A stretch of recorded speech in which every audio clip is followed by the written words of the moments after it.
Welcome to the Root of Power podcast, where I teach you how to chase your joy, find alignment, and create a life and a business that you love, using actionable methods, interviews, and inspiring stories from people who know that true freedom is found within.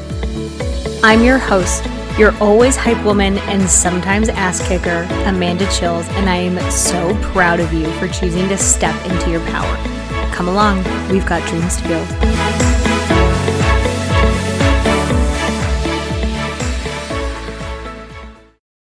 Okay, my love, I have put everything that I offer for free on one page so that we are not doing more work than we have to, because why would we do that? Hashtag work smarter, not harder.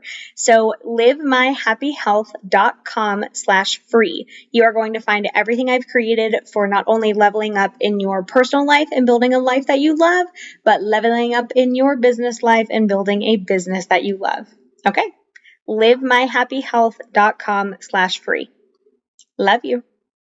Hi. This is number 3 recorded today. I record the podcast episode in batches because it makes my life easier. That way I am typically ahead a couple weeks, which is super nice in case life happens and I'm just not able to record, which happened last week when I was traveling to Florida for a wedding. But the last wedding of the year that I know of, so less traveling is on the horizon, which honestly feels really exciting. There are a few things that I see as a therapist that I just never end well, ever. It just never fucking end well. So I thought I would kind of compile them into one episode. The title I started with for this episode is "Please, as a therapist, I'm begging you to stop doing this shit." I probably won't name the episode that, but I might, like a bitch might, you know? So these are things that in my years of working with clients, they just don't work. They don't work. They never work. They fuck you up. They keep you stuck. They keep you miserable. They ruin your life. So I hope they provide some clarity for you. None of this is meant to make you feel like shit, obviously, but it is meant to be honest with you, and it is meant to be very clear. Again, hundreds of people, years of working with people, all different types from all different walks. And these are things that never fail to cause problems. So if you are doing some of these, and everybody is to some extent, so also understand that like there's a little bit of nuance here where it's like, if you're doing it and it's not causing a problem, then, you know, take what's useful and leave the rest. But if you are doing these things and they are causing a problem, there are options for you. You can work with me. You can buy one of my courses. I don't tend to take one-on-ones very often now because I stay so full, but like we do have courses. You can work with a therapist, a coach, whatever, right? It doesn't have to be me. It doesn't have to be any of the things that I offer, but you have options. You don't have to keep doing these things. You can change at any time. So without further ado, let me dig into them. Please, for the love of God, stop making fun of yourself. It's not cute. It's not funny. It's fucking uncomfortable. If you've ever like been around someone who is always the butt of their own jokes, who very obviously hates themselves. Yeah, Kitty. Who very obviously hates themselves and only talks shit about themselves, it's awkward as fuck. It's super uncomfortable. Like, making fun of yourself is not, when it comes from a place of hate, let me clarify that. When it comes from a place of like, you really actually hate yourself, is not okay, because you may think you're joking, quote unquote, but you know that you're not joking. You're just being cruel. You're just being an asshole and a bully to yourself. And if you don't like people being a bully to you, and literally no one does, then don't be your own bully. Don't be your own bully. Making fun of yourself when it comes from a place of actual dislike or hate only digs you in deeper to the belief that you're not worthy and you're crappy and people hate you, or whatever it is that you say. Oh, I'm such a loser. I'm so stupid. I never get anything right. Like, if I said that to you, it would be poisonous. You saying it to you is the most potent poison that you can drink. It will kill you every time. So now, if you're doing it like I think that the sun shines out of my butt 24/7, I think I'm great. I know that I'm great. So if I'm like, oh, I'm so dumb, like I know that I'm not dumb. It's obviously a joke. Or if I'm like, oh, it's something that I say, something I say often when I do something dumb, is I'm like, oh, I'm pretty first and smart second, which my cousin said to me a while ago, and I was like, that's so brilliant. I'm stealing. So shout out Aliana. But I obviously like I also know that like I am smart. I'm not actually stupid. So like when you can make fun of yourself and it's coming from a place of actual fun in play, then that's not what I'm talking about. I'm talking about the people that clearly hate themselves who are making fun of themselves. And if that's you, one of the most powerful things you can do is just refuse to do that. Being your own bully doesn't serve you. It makes it worse. It makes it so much worse because you have someone, it's you, all the time saying that you're garbage, that you don't deserve things, that you're stupid, that you're ugly, that you're fat, that you're dumb. Like, that doesn't serve you in any way. It doesn't make you smarter. It doesn't make you work out. It doesn't make you likable. It doesn't anything. It just makes you hate yourself more. It makes you dig your heels in more about that. And it's so toxic. So don't be your own bully, which goes into talking shit about yourself. So they're a little different, right? If people are like, oh, ha, ha, ha, I'm so dumb. Never trust me with anything. Why the fuck would you say that about yourself? That makes no, absolutely not. And then they're like, well, I wonder why people don't trust me. That's why you're actively telling people not to trust you all the time. That would be why. So talking shit about yourself, being cruel, talking down to yourself. Like if you had a kid and you would not put them on a sports team with a coach who made fun of them, who talked down to them, who was cruel, who was shameful 24/7, but you're doing that to yourself, this is a huge problem. It does not benefit you. It doesn't motivate you. It doesn't make you feel better. It doesn't make you more likely to do anything. It makes you more likely to do nothing. Because now not only you're carrying the weight of not being where you would maybe like to be or doing what you would like to do, now you're ashamed. Now you feel guilty. Now, like those emotions are so heavy and they're so useless that they just get in the way. So you're essentially building a 700-pound sled that you're carrying 24/7 and thinking that it's going to make things easier. It doesn't. It makes things harder.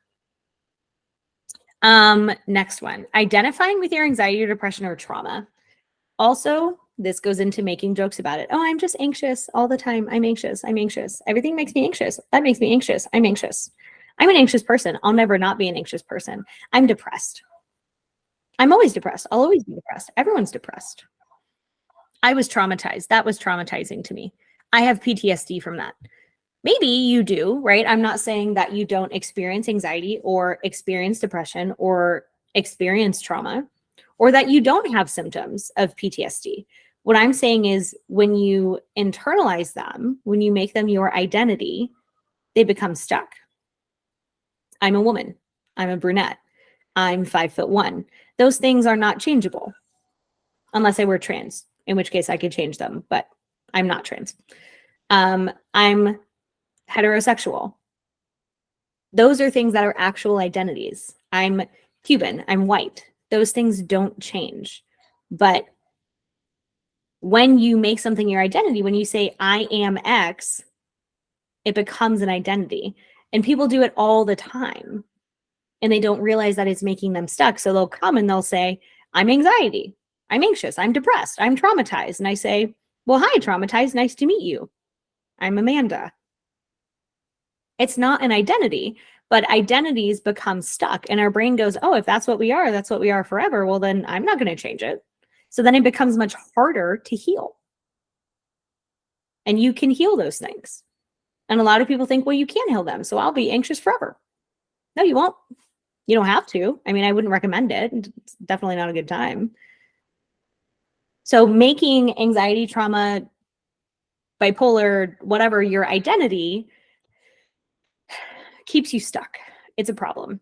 So you may experience anxiety, you may experience bipolar symptoms, but that's not the same thing. You can heal those things. They don't have to be there forever. Again, I also don't recommend them being there forever because they're not very fun. And it doesn't benefit you. Ooh, here's one of my favorites. Caring what others think. So I meet so many people who are like, Amanda, I wish I was like you. You just don't give a fuck what anyone thinks. And sometimes it's said as an insult, which is very interesting. And sometimes it's said as a compliment, which is way more fun. But I don't really care how people say it because I don't care what people think. So I was telling a client yesterday because they were upset about the way that they were being perceived by some family members. And they were saying, well, I just want them to understand why I'm doing this. I just want to explain why I'm doing this. And then they'll accept it. And I said, well, people only experience us through their own filters. So people have an experience and they put our face on it. So what I said to them specifically was, people have an experience and they put your face on it. If they're afraid of the world, you're a threat. If they love the world, you're a friend. If they're determined to be right, you're the enemy. If they're determined to collaborate, you're a teammate. Like, people have experiences and they put our face on it. So I hear often clients, when they're ready to fire me, will say, like, you've changed my life. Which is wonderful to hear, right? I'm not saying, like, don't tell me those things. Please tell me those things. We love validation. But they had an experience of healing. They had an experience of growth and put my face on it. I didn't do the work. You did. You are. They did. So caring what others think becomes a prison that you build. And if you have a history of people pleasing, you know this, because people who have a history of people pleasing try and make everyone happy. And that's literally impossible. But caring what other people think more than what you know, not what you think, what you know, is the same thing. It's impossible. People have different opinions. They want different things. They have different filters. They have different abilities to understand you or give a shit what you're doing. Some people don't care what you're doing. They just want you to do it their way. They want to be right. They want to have power. They want to have control. So it doesn't matter what you do. It will always be wrong if it's not their way. So when you outsource your power to caring what other people think of you more than what you know, you make yourself powerless, but you're not powerless. You have the ultimate power because your life belongs to you. But when you care what other people think, your life no longer belongs to you. Now, does that mean that you don't care what anyone thinks ever in life? No, obviously, no one's an island, right? We all exist together. But it means that we filter opinions. Are they valuable? Are they even correct? Do they have insight or experience or knowledge in this area? Even if they do, is it true for you?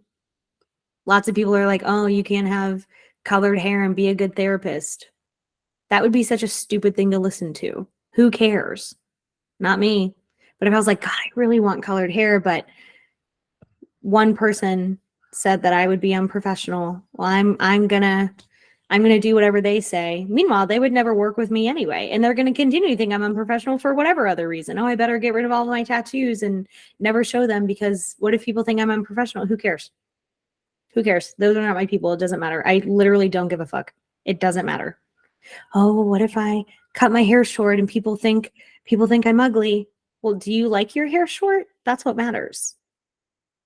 Also, you can't help people who have bad taste. Like, I can't do anything with that. So caring what other people think, not valuable to you ever in life.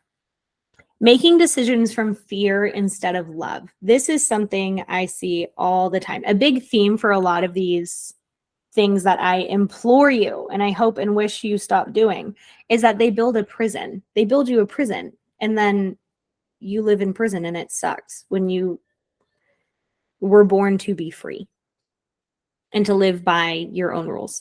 So making decisions from fear instead of love. Oh, I can't do that because they'll be mad at me. Oh, I can't take that job because I'll let someone down. Oh, I can't move because it'll be too hard. It doesn't work.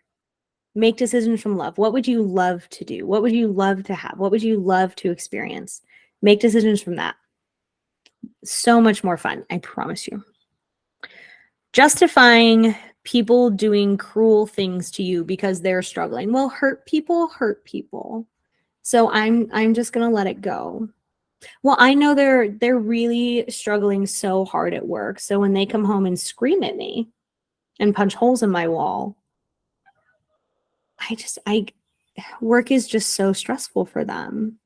Oh, well, they're really going through a tough time. So the fact that they cussed me out, I'm just going to forgive it. Absolutely not. People do cruel things because they, one, can't control their emotions, which is a problem in and of itself.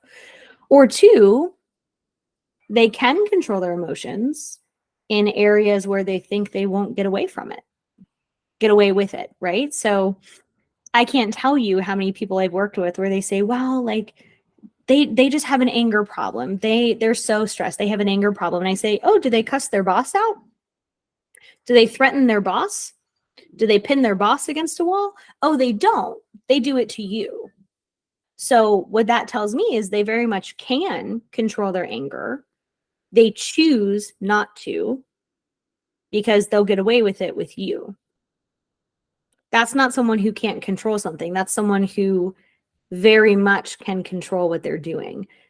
Allowing people to be cruel to you, allowing people to mistreat you is on you. And I don't say that as in you deserve what you get. You don't. People do not deserve people being cruel to them. But what you allow will continue, and what you justify will continue. So justifying it by saying, well, hurt people. They're really struggling. They just don't know XYZ. If they're not trying to learn, they don't give a fuck. And they'll keep doing whatever they can get away with. That's on you. What you allow is your choice, and it will continue. Using drugs and drinking to cope with life. Yes, even marijuana. Well, I just can't sleep, so I smoke weed. Do you know what weed does to your brain? It sure as fuck doesn't help you sleep. It throws off all of your neurotransmitters. Why drink to fall asleep? Great. So you poison your brain. Alcohol is a neurotoxin, by the way, so that you can sleep. Yes, those systems are central nervous system depressants, but they also literally make you depressed.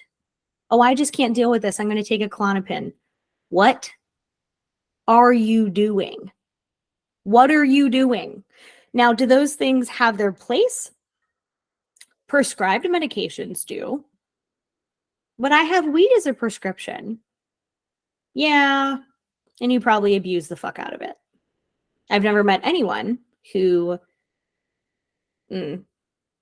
that's not fair. There is a small percentage of people who use marijuana as intended in a healthy way. The vast majority of people do not.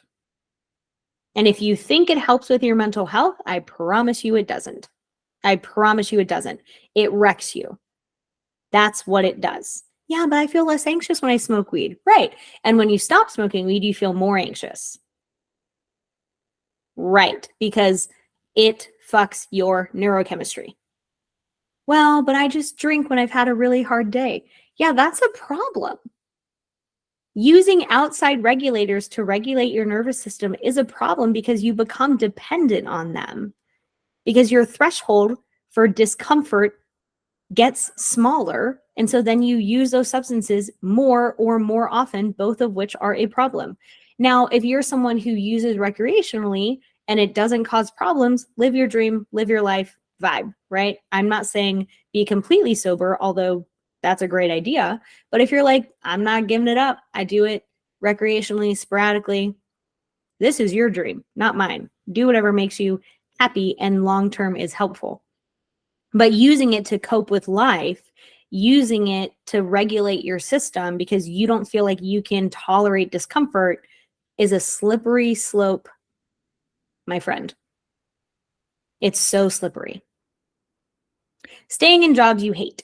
This is one I see all the time. People are like, I hate this job. I feel miserable. It's traumatic as fuck. It's stressful. I hate everyone I work with. I had a client who for a long time was working in a clinic where she got regularly attacked by people seeking medical care. And I was like, what are we doing? What are we doing? Like, you don't have to stay here. What is happening? Staying in jobs that you hate or that threaten your safety. There is always another job. Maybe it's not exactly what you want, but there's always another job. We can find one. Well, I can't get a job tomorrow. Maybe you could, but maybe let's work on getting a new job while you stay in this job and continue to pay your bills. Doing everything for everyone else and nothing for yourself. Ask me why you're burned out. Ask me why you're overwhelmed. Ask me why you're exhausted all the time. This is at the root of that. It's a problem. Put yourself on the list of things you care for. I would say put yourself first, but there's nuances to that, right? If you take care of someone who can't take care of themselves fully, a child, a parent, a partner perhaps, then yeah, they're going to be above you sometimes. But if you're not even on the list of things you care for, that's not okay. Eating garbage 24/7, not moving or getting outside, and then wondering why you're depressed. Well, I can tell you why. Eat better. Move your body. Put your eyeballs on sunlight. Get outside. Go outside. Literally go outside. Sit in the grass. Walk in the grass. Do whatever. Maybe don't step on an anthill, but a lot of people miss the low-hanging fruit. Drink water. Eat your vegetables. Move your body. Eat actual, real food. Not just fast food, not just things that come in a bag. Eat real, actual food. Cook. Learn to cook your food. Go outside. Sleep. That low-hanging fruit can do so much. It can do so much so quickly, and people tend to miss it because they want the higher level fancy schmancy stuff. It's very easy. Move your body, drink water, eat vegetables, eat meat, get outside. Sleep. Do those things. That's pretty much my list. Yeah. Oh, here's one more. Taking everything personally. Nothing anyone does is about you, whether they love you, whether they hate you, whether they're mad at you, whether they are overjoyed every time they see you. It's about them. Everything everyone does is information about them, not about us. Which means if someone is a jerk to you, there's no need to take it personally because it's not even about you. And if somebody loves you, there's no need to take it personally because it's not even about you. So when you become detached to what other people do, you're no longer reacting to what other people do, which means you're free to respond in whatever way you wish, which is a huge source of power. We totally love that. And that one's a work in progress. It's still something that I struggle with sometimes. So there you go, friends. That is a list of things that I implore you to stop doing. And I hope that if one of these or a few of these make you feel called out, it is liberating and clarifying for you. If you find this useful, if you find any of the episodes useful, I would love if you would leave a 5-star review so it gets in front of more people. The more people that get support, the better literally everyone feels. Because what I've also found is when people start feeling better, they naturally then help people in their ecosystem feel better, and they start becoming lighthouses for other people. And it's such a beautiful thing. So that's the mission, is to help people become a lighthouse for their own ecosystem. And then you impact your friends and they impact their friends and everybody rises. So have a beautiful day. I hope that this was clarifying for you. And okay, bye.